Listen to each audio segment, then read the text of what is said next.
ഇന്ന് മെയിൻലി ഞാൻ പറയാൻ പോകുന്ന കുറച്ച് കാര്യങ്ങളുണ്ട്. അതായത് ഞാൻ എൻ്റെ ജീവിതത്തിൽ നിന്ന് പഠിച്ച, എൻ്റെ മാതാപിതാക്കൾ എന്നെ പഠിപ്പിച്ച, എൻ്റെ ഗുരുക്കന്മാരെന്നെ പഠിപ്പിച്ച, പഠിച്ച റബ്ബ് ജീവിതത്തിലൂടെ ഒരുപാട് എക്സ്പീരിയൻസുമായിട്ട് പഠിപ്പിച്ച കുറച്ച് കാര്യങ്ങൾ ആസ് എ സിസ്റ്റർ, നിങ്ങളുടെ സിസ്റ്റർ എന്ന നിലക്ക് എൻ്റെ സിസ്റ്റേഴ്സിനോടും ബ്രദേഴ്സിനോടും ഷെയർ ചെയ്യാനായിട്ടാണ് ഞാൻ ഇവിടെ വന്നിട്ടുള്ളത്.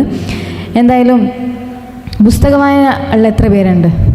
പുസ്തകം വായിക്കാൻ ഇഷ്ടപ്പെടുന്നു? ഓക്കെ, മാഷാഅല്ലാ, ഗ്രേറ്റ്. പുസ്തക വായന, ഖുറാന് ദിവസം ഓതുന്ന എത്ര പേരുണ്ട്? Okay, great. പുസ്തക വായന എന്ന് പറയുന്നത്, അല്ലെങ്കിൽ ആയിക്കോട്ടെ എന്ത് വായിക്കുക എന്ന് പറയുന്നത് ഒരു ക്യൂരിയോസിറ്റി കൂട്ടുന്നൊരു സംഭവമാണ്.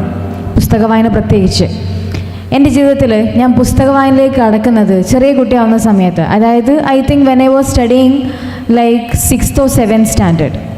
അതുവരെ എനിക്ക് പുസ്തക വായനയോട് വലിയ താല്പര്യം ഉണ്ടായിരുന്നില്ല. ഇപ്പോഴും പുസ്തകം വായിക്കും, പക്ഷേ അത് ഭയങ്കര ക്രേസായിട്ട് കൊണ്ടു നടക്കുന്ന ഒരാളൊന്നുമല്ല. ഞാൻ ആദ്യമായിട്ട് വായിച്ചൊരു പുസ്തകമുണ്ട്, റിയാൻ്റെ കിണർ എന്ന് പറയും. റിയാൻ്റെ കിണർ എന്ന് പറഞ്ഞിട്ട് ഞാൻ ആദ്യമായിട്ട് എൻ്റെ ജീവിതത്തിൽ വായിച്ചൊരു പുസ്തകമാണ് റിയാൻ്റെ കിണർ എന്ന് പറയുന്നത്. അതെൻ്റെ മാതാപിതാക്കൾ എനിക്ക് ഗിഫ്റ്റ് ചെയ്തൊരു പുസ്തകമായിരുന്നു. എനിക്ക് ഇവിടെ പറയാൻ പോകുന്ന 6 പോയിൻറ്റ്സ് നിങ്ങൾ നിങ്ങളുടെ ലൈഫിൽ എപ്പോഴും ഇംപ്ലിമെൻറ്റ് ചെയ്യണം. The first one is that, നമ്മളൊരു മനുഷ്യൻ എന്ന നിലയ്ക്ക് ഈ ഭൂമിയിൽ ജീവിക്കുമ്പോൾ, the first one is that I would love to share is that be a human with kindness. വിനയുള്ള മനുഷ്യരാവുക.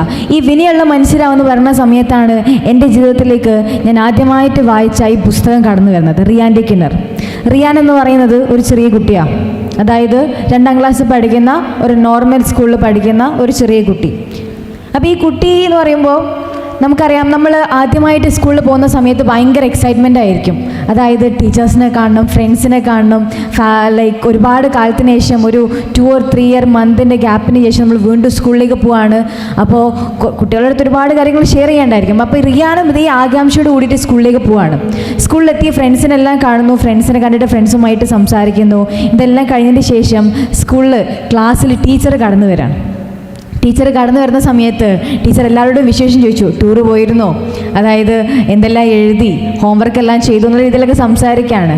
ഈ സംസാരങ്ങൾ കഴിഞ്ഞിട്ട് ടീച്ചറെ ഒരു ടോപ്പിക്ക് മാറാണ്. ടീച്ചർ പറയാണ്, മക്കളെ നിങ്ങളെല്ലാവരും ഇവിടെ ഇരിക്കുന്നുണ്ട്, ഭയങ്കര സന്തോഷത്തോട് കൂടിയിട്ട് ഇന്ന് സ്കൂളിൽ വന്നിട്ടുണ്ട്, നിങ്ങൾ നല്ല ഭക്ഷണം കഴിച്ച് വന്നു, നിങ്ങൾ നല്ല ഹാപ്പിയാണ്. ആഫ്രിക്കൻ രാജ്യങ്ങളിൽ ഒരു നേരത്തെ ഭക്ഷണവും ഒരു നേരത്തെ വെള്ളവും അതുപോലെ തന്നെ സ്കൂളിലേക്ക് പോകാൻ അവർക്ക് വേണ്ട എക്യുപ്മെൻറ്റ്സ് ഇല്ലാതെ ഒരുപാട് പേര് സ്കൂളിലേക്ക് പോകുന്നുണ്ട്. പക്ഷേ നമ്മൾ അതിലൊന്നും പെട്ടിട്ടില്ല. നമ്മുടെ ഒരു നേരത്തെ ഭക്ഷണം അല്ലെങ്കിൽ ഒരു നേരത്തെ വെള്ളം നമ്മൾ അവിടെ എത്തിച്ചു കഴിഞ്ഞാൽ അവർക്ക് അത്രയും യൂസ്ഫുൾ ആയിരിക്കുന്ന രീതിയിൽ ടീച്ചർ സംസാരിക്കുകയാണ്. ടീച്ചർ പറയുന്ന സമയത്ത് ടീച്ചർ വായിന്ന് അറിയാതെ ചാടിപ്പോയി. ടീച്ചർ പറഞ്ഞു, ആഫ്രിക്കൻ രാജ്യങ്ങളിൽ $70 ഉണ്ടെന്നുണ്ടെങ്കിൽ നമുക്കൊരു കുഴൽക്കിണർ നിർമ്മിച്ചു കൊടുക്കാൻ പറ്റുമെന്ന് പറഞ്ഞു. ഇത് കേട്ട സമയത്ത് ഈ റിയ എന്ന് പറഞ്ഞ ചെറിയ കുട്ടിക്ക് ഭയങ്കര എക്സൈറ്റ്മെൻറ്റ് വരികയാണ്. കാരണം ടീച്ചർ പറഞ്ഞു, ആഫ്രിക്കൻ രാജ്യങ്ങളിൽ വെള്ളം ലഭിക്കണില്ല, വെള്ളം കിട്ടണമെന്നുണ്ടെങ്കിൽ ഒരുപാട് നടന്നു കഴിഞ്ഞാൽ കിട്ടുന്ന വെള്ളം മുഷിഞ്ഞ വെള്ളമായിരിക്കും, അത് കുടിച്ചിട്ട് അവർക്ക് ഒരുപാട് രോഗങ്ങൾ വന്നുകൊണ്ടിരിക്കുകയാണെന്ന് പറഞ്ഞു. ഇത് കേട്ടപ്പോൾ റിയാൻ ഭയങ്കര ആകാംക്ഷയോട് കൂടി വീട്ടിൽ ചെന്നിട്ട് അച്ഛനും അമ്മേൻ്റെ അടുത്ത് പറഞ്ഞു, അച്ഛമ്മ എനിക്ക് $70 വേണമെന്ന് പറഞ്ഞു. $70 വേണമെന്ന് പറഞ്ഞ സമയത്ത് പാരൻസ് എന്തായാലും പറയും, $70 അതെന്തിനാന്നുള്ള രീതിയിൽ ചോദിച്ചു. അവൻ പറഞ്ഞു, എനിക്ക് ആഫ്രിക്കൻ രാജ്യങ്ങളിൽ കുഴൽക്കിണർ നിർമ്മിക്കണം എന്ന് പറഞ്ഞു. ഇത് കേട്ട സമയത്ത് പാരൻസ് ആദ്യം വിചാരിച്ചു വെറുതെ പറയാം, ഇത് അങ്ങനെ ലീവ് ചെയ്യുമെന്ന് വിചാരിച്ചു. പക്ഷേ റിയാൻ ഇത് മുറുകെ പിടിച്ചു. റിയാൻ ചോദിച്ചു, എനിക്ക് $70 പാരൻസിന് തരാൻ പറ്റുമെന്ന് ചോദിച്ചു. ആ സമയത്ത് റിയാൻ്റെ അച്ഛനും അമ്മയും പറഞ്ഞു, $70 നമുക്ക് കുറച്ച് കൂടുതലാണ്, അതുകൊണ്ട് ഒരു കാര്യം ചെയ്യാം. ഇതൊരിക്കലും അവരെതിർത്തില്ല. പാരൻസ് പറഞ്ഞു, റിയാൻ വീട്ടിൽ ചെറിയ ജോലികളൊക്കെ ചെയ്തിട്ട് പൈസ സമ്പാദിക്കുമെന്ന് പറഞ്ഞു. അങ്ങനെ ഈ ആവേശത്തോടു കൂടി ഈ കുഞ്ഞ് റിയാൻ എന്തെയാണ്, വീട്ടിലെ ജോലികൾ എടുക്കുകയാണ്.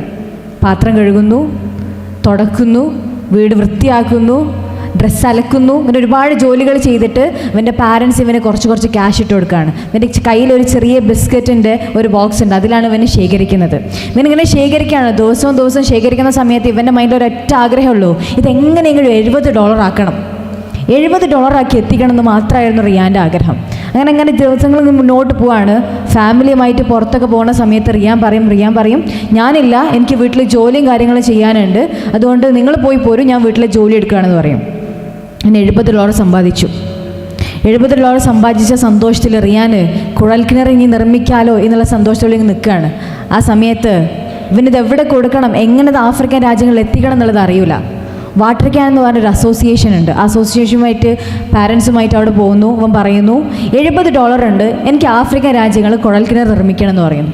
ഇത് പറഞ്ഞ സമയത്ത് അവിടുത്തെ അസോസിയേഷൻ്റെ മെയിൻ ഓണർ പറയാണ്, മോനെ $70 കൊണ്ട് നമുക്കൊന്നും ആവില്ല, അറ്റ്ലീസ്റ്റ് ഒരു $2000 എങ്കിലും വേണമെന്ന് പറഞ്ഞു, $2000 എങ്കിലും വേണമെന്ന് പറഞ്ഞു. ഇത് കേട്ട സമയത്ത് ഇവൻ്റെ ആവേശം വീണ്ടും പോയി. ഇവന് ഭയങ്കര ടെൻഷനായിപ്പോയി. അയ്യോ അല്ല, ഇത് $70 പോകണുള്ളൂ, നമുക്ക് $2000 വേണമല്ലോ എന്നുള്ള തരത്തിൽ അവൻ്റെ മൈൻഡിൽ വന്നു.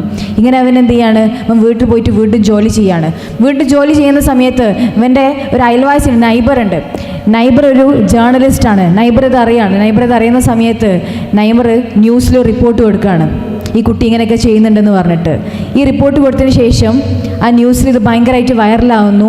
ഈ കുട്ടിക്ക് ഒരുപാട് ചാരിറ്റി പ്രവർത്തനമായിട്ട് ഇവന് ഈ $2000 തികയ്ക്കാനുള്ള ഒരുപാട് ക്യാഷുകൾ ലഭിക്കുകയാണ്.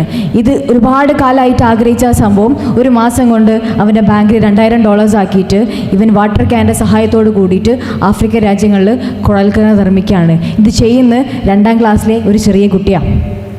2ാം ക്ലാസ്സിൽ പഠിക്കുന്ന ഒരു കുട്ടിയാണ്. ഇവൻ്റെ മനസ്സിൽ ഈ ആശയം വന്നിട്ട് ഇവന് 4ാം ക്ലാസ്സിലാകുമ്പോഴത്തേക്കാണ് ഇവൻ എന്ത് ചെയ്യണത്, ആഫ്രിക്കൻ രാജ്യങ്ങളിലാണ് കുഴൽക്കിണർ നിർമ്മിക്കുന്നത്. ഇപ്പോഴും ഉണ്ട് റയാൻസ് വെൽ ഫൗണ്ടേഷൻ എന്ന് പറഞ്ഞിട്ട് ആഫ്രിക്കയിൽ കുട്ടികൾക്ക് വേണ്ടിയിട്ട് നിർമ്മിച്ച ആ കുഴൽക്കിണർ എന്ന് പറയുന്നത്. ഞാനിത് പറയാൻ കാരണം കൈൻഡ്നെസ്, വിനയം, അല്ലെങ്കിൽ ദ ബ്യൂട്ടി ഓഫ് ലവ് എന്നുള്ളത് ഷെയർ ചെയ്യാൻ വേണ്ടിയിട്ടാണ്.